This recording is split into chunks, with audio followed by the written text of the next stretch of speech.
Welcome to the Blood and Pigment channel. Today we have another Blood and Plunder Sea battle report for you. Continuing through our series on the scenarios from Raise the Black, we are playing the Listless scenario, and instead of being a normal two-player game, this will feature 5 players, kind of a fleet battle, using some modified rules from the army scale rules from the No Peace Beyond the Line book. Pretty simple rules, really, for a multiplayer game. Each side has a commander of the whole force, and they have a hand of cards, and when they play a card, all the people on their team activate one unit. So it's back and forth like normal, but usually one unit on each ship is activating one side than the other. My club likes to play a big fleet battle like this every month or so, get everybody involved together. It's a good time, and we can usually get a whole game in the evening, although this one ended a bit short. Listless scenario found in Raise the Black. Pretty interesting scenario. The wind gauge starts at -3 inches. That's the main gimmick for the scenario. All ships start abeam from the wind facing each other, kind of like, I believe Encounter starts that way. And then there's a special rule where at the start of each turn you might have a gust of wind, which will bring speed up a little bit. Attacker and defender gain a strike point at the end of a turn 3 or later if they do not have an unshaken unit on the flagship assigned to the sweeps or sheets and shrouds. So if you aren't working at moving, you take a strike point. There's optional rules for this scenario, and we just rolled a dice and determined one of the 3 chose Sailor's Whistle. Whenever there's a gust, any units with sailors or expert sailors gets to remove a fatigue, which is really good for one of the teams in this game. Alright, that's the scenario. The forces we used, I played a Native American force featuring King Golden Cap, and I knew this would kind of be nice for Listless. Sea games aren't natives' specialty.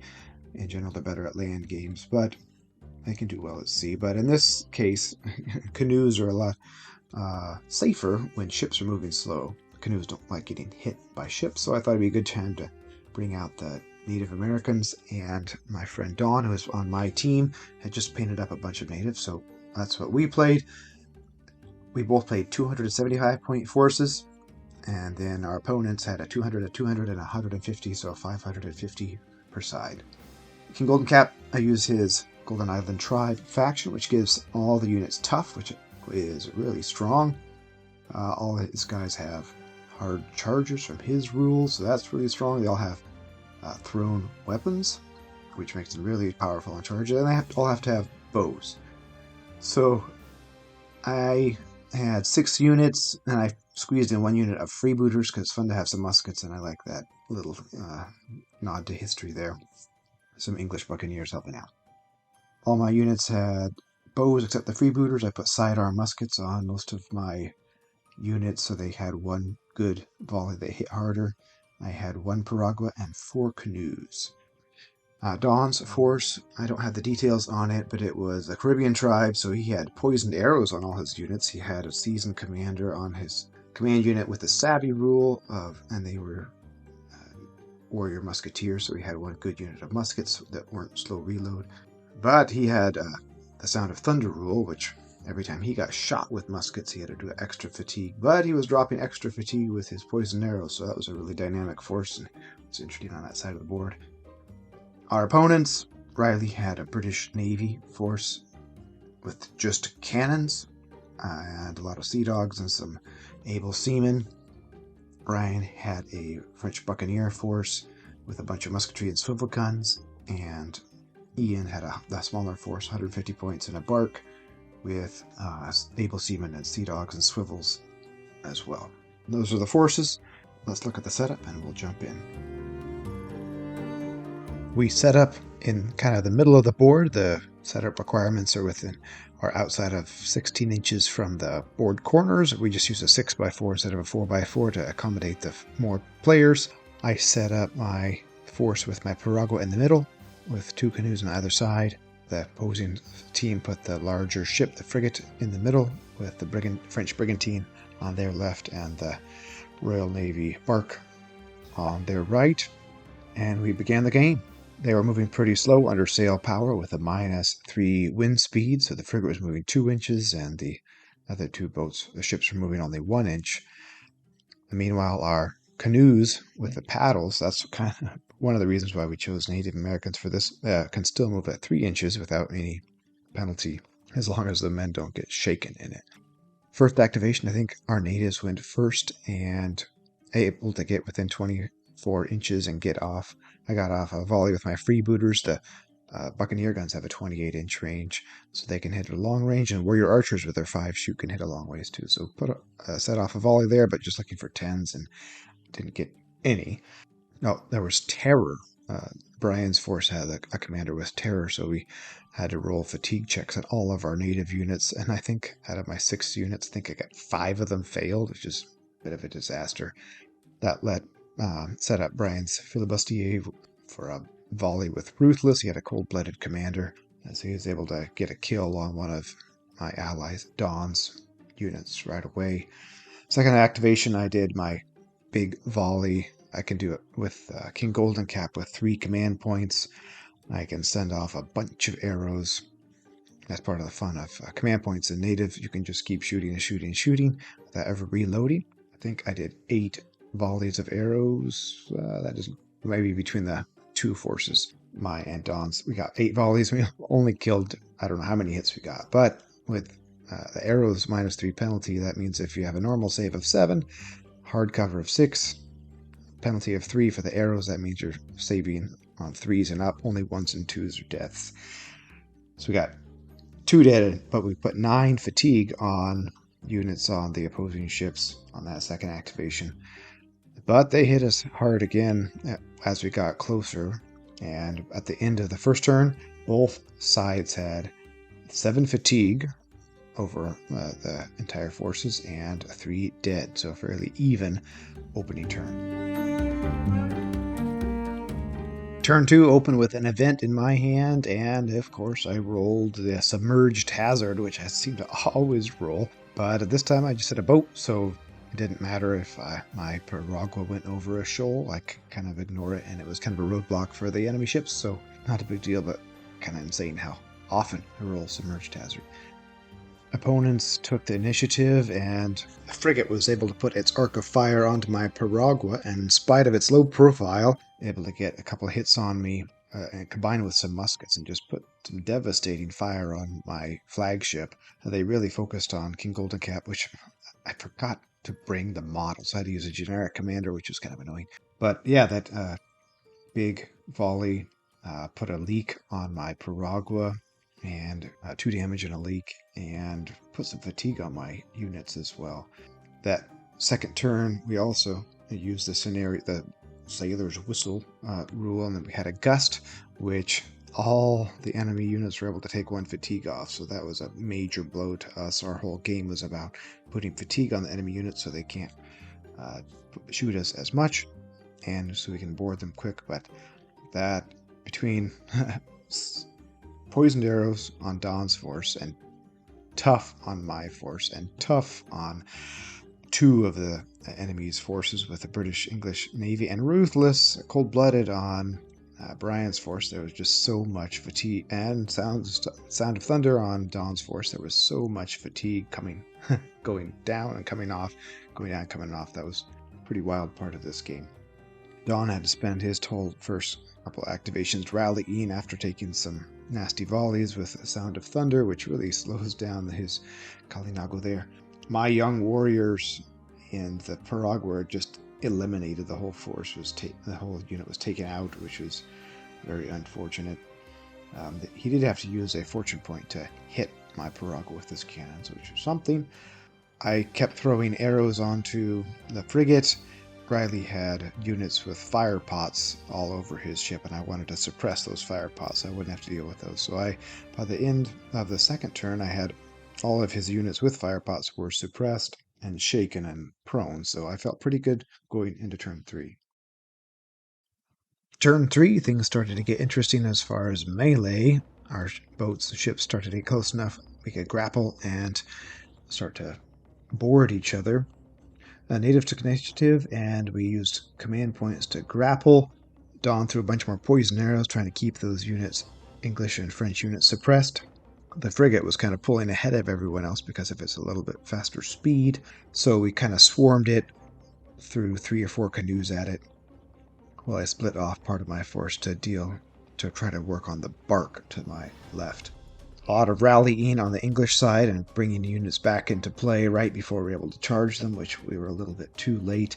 One of the hard parts boarding a ship like the frigate from a canoe is it's a climb action. If it's taller than 1 inch, it takes a dedicated action to climb over the side of the ship there. So that really slowed us down, and you had to use command points or an entire action to do it. My closest ship, a canoe, had a fire critical hit on it from somebody's fire pots, so they were having to take a fatigue test when they activated, but I did manage to grapple my burning canoe to the frigate, so if the fire spread, it would spread into the frigate rather than just eliminating my entire boat full of men.